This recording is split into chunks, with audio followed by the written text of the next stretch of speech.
नमस्कार, शंखनाद इंडिया में आपका स्वागत है। शुरुआत करते हैं आज की 10 बड़ी खबरों के साथ। देर रात हरिद्वार पहुंचे कैबिनेट मंत्री प्रेमचंद अग्रवाल ने हरकी पैड़ी के पास बने हर रैन बसेरों का औचक निरीक्षण किया। निरीक्षण के दौरान प्रेमचंद अग्रवाल ने यात्रियों को दी जा रही सुविधाओं के बारे में जानकारी ली। इसके साथ ही प्रेमचंद अग्रवाल ने रैन बसेरों में रात गुजारने वाले लोगों से बातचीत कर उनका हालचाल भी जाना। उन्होंने कहा कि रैन बसेरों में व्यवस्थाएं ठीक पाई गई हैं। नगर निगम की ओर से कई स्थानों पर अलाव जलाने की व्यवस्था भी की गई है। देखिए, अभी मैं सीसीआर के बाद जो रैन बसेरे हमारे नगर निगम द्वारा संचालित है उसका मैं निरीक्षण मेरे द्वारा किया गया और मैंने पाया कि जो वहाँ पे रैन बसेरा में चाहे पुरुष की साइड में या इधर महिला की साइड में 5 लोग वहाँ थे और 5 लोग यहाँ थे। तो मेरे द्वारा उनसे जानकारी ली गई क्या वो उनसे कोई शुल्क तो नहीं लिया जा रहा, उनको कोई दिक्कत तो नहीं है। तो मुझे खुशी इस बात की है कि इस प्रकार की कोई शिकायत उनके द्वारा नहीं की गई। साथ में मेरे द्वारा जो यहाँ उपस्थित हैं एसएनए नगर निगम के, उनसे जानकारी ली गई कि पूरे इस क्षेत्र में कितने अलाव जलाए जा रहे हैं। तो मैं देख रहा हूँ कि यहाँ भी अलाव जला है, 20 अलाव अभी तक जैसा इनके द्वारा जानकारी दी गई है। चंपावत के सीमांत बनबसा थाना पुलिस ने नेपाल से 4 किलो से ज्यादा चरस ला रही 2 महिला तस्करों को गिरफ्तार किया है। आपको बता दें, दोनों महिलाओं के पास से कुल 4 किलो 30 ग्राम चरस बरामद हुई है। चंपावत के पुलिस अधीक्षक देवेंद्र पिंचा ने जानकारी देते हुए बताया कि पकड़ी गई दोनों महिलाएं कैरियर के तौर पर काम कर रही थी, जिनका काम चरस को सीमा पार पहुंचाना था। कुछ देर पहले की घटना है जिसमें हमारी टीम को एक मुखबिरों के माध्यम से इन्फॉर्मेशन मिली थी। तो उसके आधार पे 2 नेपाली लेडीज को बॉर्डर पार करते हुए लगभग 2-2 किलो मतलब कुल मिला के 4 किलो से कुछ अधिक मात्रा में चरस के साथ दोनों महिलाओं को हमने गिरफ्तार किया है। पूछताछ में उनके द्वारा बताया गया कि नेपाल से ही किसी एक तस्कर ने इनको ये सामान दिया था, इनको बॉर्डर पार करा के नानकमत्ता तक कहीं पहुंचाना था। जिस व्यक्ति को जहाँ पहुंचाना था उसको भी हम लोग आइडेंटिफाई कर रहे हैं और उसके खिलाफ उसको भी हम इसमें वांटेड करेंगे। क्योंकि केस काफी अच्छा था और काफी बड़ी क्वांटिटी में उन्होंने पकड़ा है, तो इसमें मेरे द्वारा टीम को 10,000 रुपए के रिवार्ड दिए। मुख्यमंत्री पुष्कर सिंह धामी से सचिवालय में उड़ीसा के पर्यटन और संस्कृति मंत्री अश्विनी कुमार पात्रा ने मुलाकात की। उन्होंने मुख्यमंत्री को उड़ीसा में अगले साल जनवरी में होने वाले पुरुष हॉकी विश्व कप के आयोजन में प्रतिभाग के लिए उड़ीसा के मुख्यमंत्री नवीन पटनायक का निमंत्रण पत्र सौंपा। उन्होंने मुख्यमंत्री को बताया कि उनके राज्य द्वारा इस आयोजन की बड़े स्तर पर तैयारियां शुरू की गई हैं।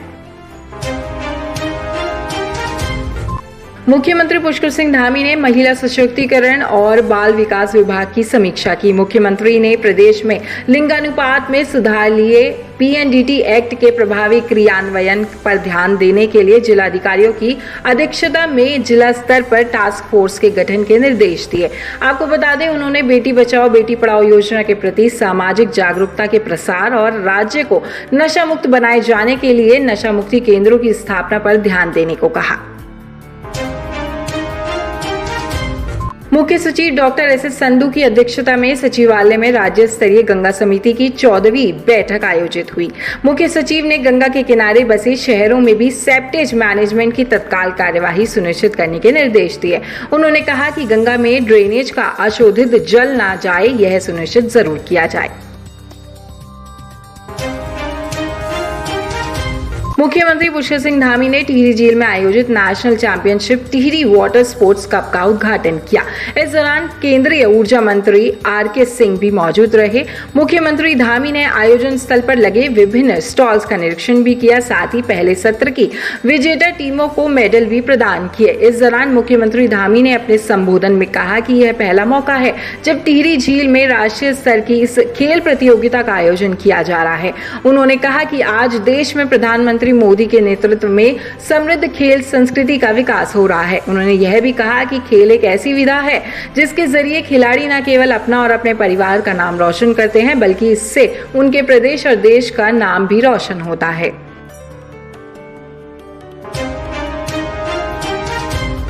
देश के पूर्व प्रधानमंत्री अटल बिहारी वाजपेयी की जयंती के उपलक्ष्य में बीजेपी युवा मोर्चा ने अटल डिबेट क्लब का गठन किया है, जो छात्रों के साथ भाषण प्रतियोगिता का आयोजन कर रही है। हरिद्वार स्थित बीजेपी के जिला कार्यालय में भी अटल डिबेट क्लब द्वारा भाषण प्रतियोगिता का आयोजन किया गया, जिसमें रानीपुर विधायक आदेश चौहान समेत बीजेपी युवा मोर्चा के कार्यकर्ता शामिल हुए। कार्यक्रम में कई कॉलेजों के छात्र छात्राओं ने पूर्व प्रधानमंत्री अटल बिहारी वाजपेयी और बीजेपी सरकार की रीति नीति पर चर्चा की। इस दौरान विधायक आदेश चौहान ने उन्होंने कहा कि देश के विकास में पूर्व प्रधानमंत्री अटल बिहारी वाजपेयी का अहम योगदान है। भारतीय जनता युवा मोर्चा के द्वारा पूरे देश भर के अंदर अटल डिबेटिंग क्लब एक बनाया गया है और उसके माध्यम से विभिन्न स्कूलों के बच्चों से और समाज के अंदर भी जो हमारा युवा वर्ग है उन लोगों को आमंत्रित करके एक डिबेट अटल जी के विषय में, हमारे पार्टी की जो नीतियाँ हैं उनके विषय में, एक तरह से वही हमारी नीति वही जो अटल जी की नीतियाँ थी और मोदी जी के विषय में एक डिबेट रखी गई है और ये अच्छी शुरुआत है। उत्तराखंड के 5 जिलों में पर्वतीय इलाकों में अगले 48 घंटे के दौरान बारिश और बर्फबारी का अनुमान है। इससे तापमान में तेजी से गिरावट आएगी और प्रदेश में ठंड बढ़ेगी। मैदानी जिले उधम सिंह नगर, हरिद्वार में शीतलहर और घना कोहरा छाए रहने की आशंका है, जिसे देखते हुए ऑरेंज अलर्ट जारी किया गया है। मौसम निदेशक बिक्रम सिंह के अनुसार राज्य के कुछ इलाकों में पश्चिमी विक्षोभ के सक्रिय होने की आशंका है। इसके चलते उत्तरकाशी, चमोली, पिथौरागढ़, रुद्रप्रयाग और देहरादून के पर्वतीय इलाकों में बारिश और बर्फबारी का अनुमान है। हालांकि मौसम का बदला मिजाज सिर्फ 48 घंटे तक ही देखने को मिलेगा।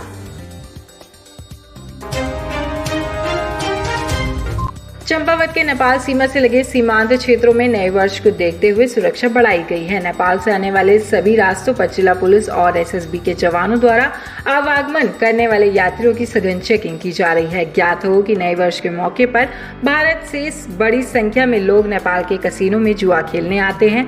वहीं इन्हीं दिनों में बड़ी संख्या में नेपाल से मादक पदार्थों की भारत के अंदर तस्करी भी की जाती है। ऐसे में चंपावत पुलिस अधीक्षक देवेंद्र पिंचा ने सभी सीमांत थानों, सुरक्षा चौकियों को सुरक्षा व्यवस्था चाक चौबंद करने और हर आने वाले यात्री की कड़ी तलाशी करने के लिए निर्देश जारी किए हैं।